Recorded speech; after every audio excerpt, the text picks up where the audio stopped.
OCBC Bank's net profit for the second quarter of this year rose by 5% compared to the first quarter.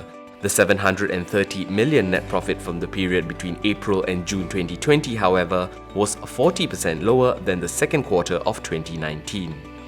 Overall group net profit for the first 6 months of 2020 was 1.43 billion, 42% lower than the same period a year ago. This was after setting aside higher allowances against expected credit losses due to the deteriorating economic environment brought about by the COVID-19 pandemic. Without taking into account the allowances, the operating profit of the first half of 2020 would have been 1% higher than the same period last year.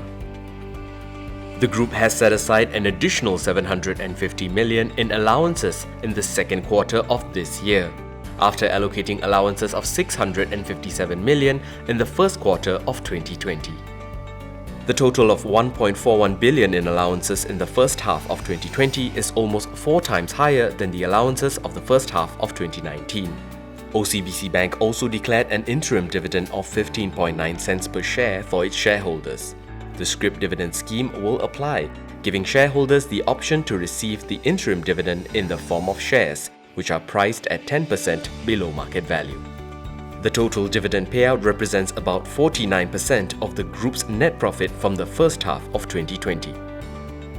Looking ahead to the second half of the year, the near-term market outlook is very uncertain, with the ongoing pandemic and rising geopolitical risks. The road to recovery will be a slow and challenging one, and OCBC Bank has shored up its balance sheets to prepare for the slow recovery. The bank will stay focused on its corporate strategy to drive long-term sustainable value by looking beyond the pandemic to capture opportunities in order to emerge stronger in a post-pandemic world.